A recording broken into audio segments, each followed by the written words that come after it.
আসসালামু আলাইকুম। রমজান আমাদের জীবনের রহমত, মাগফিরাত ও নাজাতের মাস। এই মাসে প্রতিটি রোজাদারের দোয়া আল্লাহর কাছে কবুল হয়। অনেকেই ইফতারের সঠিক দোয়া ও সেহরির নিয়ত সম্পর্কে পরিষ্কার ধারণা রাখেন না। তাই আজ আমরা জানব ইফতারের সময় কোন দোয়া পড়তে হবে এবং রোজা রাখার নিয়ত কিভাবে করতে হয়। প্রথমে মনে রাখতে হবে, রোজা একটি ইবাদত, আর প্রতিটি ইবাদতের মূল হলো নিয়ত। নিয়ত মুখে বলা ফরজ নয়, বরং অন্তরের ইচ্ছাই যথেষ্ট। যদি কেউ সেহরিতে উঠে মনে মনে সিদ্ধান্ত নেয় যে সে আজ আল্লাহর সন্তুষ্টির জন্য রোজা রাখবে, তাহলে তার নিয়ত হয়ে যাবে। তবে অনেকে মুখে নিয়ত পড়তে স্বাচ্ছন্দ্য বোধ করেন। প্রচলিত নিয়ত হলো নাওয়াইতুয়ান আসুমা গাদান মিন শাহরি রামাদান, অর্থাৎ আমি আগামীকাল রমজান মাসে রোজা রাখার নিয়ত করলাম। তবে এটি পড়া বাধ্যতামূলক নয়, মনে ইচ্ছা থাকলেই যথেষ্ট। এখন আসি ইফতারের দোয়ায়। সারাদিন রোজা রাখার পর যখন সূর্যাস্ত হয় তখন ইফতার করার আগে বা ইফতারের সময় দোয়া করা অত্যন্ত গুরুত্বপূর্ণ, কারণ এই সময় দোয়া কবুলের বিশেষ মুহূর্ত।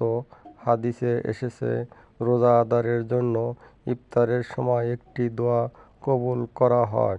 তাই আমাদের উচিত এই সময় বেশি বেশি দোয়া করা। ইফতারের একটি দোয়া হলো জাহাবাজ জামাউ ওয়াবতাল্লাতিল রুকু ওয়া সাবাতাল আজরু ইনশাআল্লাহ। অর্থ, তৃষ্ণা দূর হলো, শিরা সিক্ত হলো এবং ইনশাআল্লাহ সওয়াব নিশ্চিত হলো। এই দোয়াটি সুনান আবু দাউদ সহিহ সনদে বর্ণিত এবং সবচেয়ে শক্ত প্রমাণিত ইফতারের দোয়া। এটি ছাড়া প্রচলিত দোয়া হলো আল্লাহুম্মা ইন্নী লাকা সুমতু ওয়া আলা রিজকিকা আফতারতু, অর্থাৎ হে আল্লাহ, আমি তোমার জন্য রোজা রেখেছি এবং তোমার দেওয়া রিজিক দিয়ে ইফতার করছি। এটি পড়া যাবে, কিন্তু সনদ দুর্বল, তাই সহিহ হিসেবে প্রমাণিত নয়। এরপর আসি সেহরির নিয়ত নিয়ে। অনেকেই মনে করেন মুখে বড় আরবি নিয়ত না পড়লে রোজা হবে না। এটি ভুল ধারণা। ইসলামে নিয়তের জায়গা হলো অন্তর। আপনি যদি রাতে বা সেহরির সময় মনে সিদ্ধান্ত নেন আমি আগামীকাল রমজানের রোজা রাখব, তাহলেই নিয়ত হয়ে গেছে। মুখে পড়া ফরজ নয়। প্রচলিত নিয়ত বাক্য হলো নাওয়াইতুয়ান আসুমা গাদান মিন শাহরি রামাদান। এটি হাদিস নয়, শুধু আরবি বাক্য। যে নিয়ত বোঝায় পড়া যাবে না, পড়লেও রোজা সহি হবে। লম্বা ভাষণ যেমন নাওয়াইতুয়ান আসুম্মা গাদাম মিন শাহরি রামাদানাল মোবারকি ফারদুল্লাকা, এগুলোরও সহি হাদিস প্রমাণ নেই। রমজানের মূল শিক্ষা হলো তাকওয়া, শুধু ক্ষুধা সহ করাই রোজা নয়। চোখের রোজা, জিহ্বার রোজা, কানের রোজা ও রাখতে হবে।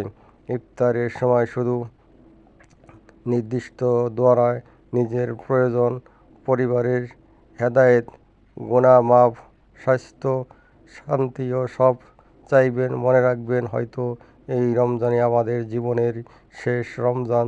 তাই প্রতিটি ইফতার, প্রতিটি সেহরি, প্রতিটি তারাবি গুরুত্ব সহকারে আদায় করা উচিত।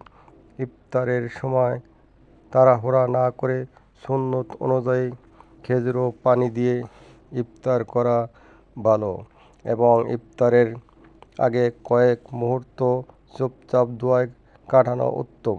রোজা শুধু ক্ষুধা তৃষ্ণা থেকে বিরত থাকা নয়, বরং চোখ, কান, জিহ্বা সব কিছুকেই গুনাহ থেকে বিরত রাখা। প্রকৃত রোজা তখনই হবে যখন আমাদের চরিত্র বদলাবে, আচরণ বদলাবে, কথাবার্তা বদলাবে। রমজান শেষে যদি আমাদের জীবনে পরিবর্তন না আসে, তাহলে বুঝতে হবে আমরা রোজার হক আদায় করতে পারিনি। তাই আজ থেকেই নিয়ত করি আমরা শুধু খোদার রোজা নয়, তাকওয়ার রোজা রাখব। ইফতারের দোয়া শিখব, অন্যকে শেখাবো, সন্তানদের শেখাবো, পরিবারকে শেখাবো এবং প্রতিদিন আল্লাহর কাছে ক্ষমা চাইব। হে আল্লাহ, আমাদের রোজা কবুল করুন, আমাদের দোয়া কবুল করুন, আমাদের গুনাহ মাফ করুন, আমাদেরকে কোরআনের পথে চলার তৌফিক দিন এবং ঈমানের সাথে মৃত্যু দান করুন। আমিন। ভিডিওটি দেখার পর শেয়ার করুন যাতে অন্যরাও উপকৃত হতে পারে এবং রমজানের দোয়া ও আমল সম্পর্কে আরও জানতে আমাদের সাথে থাকুন।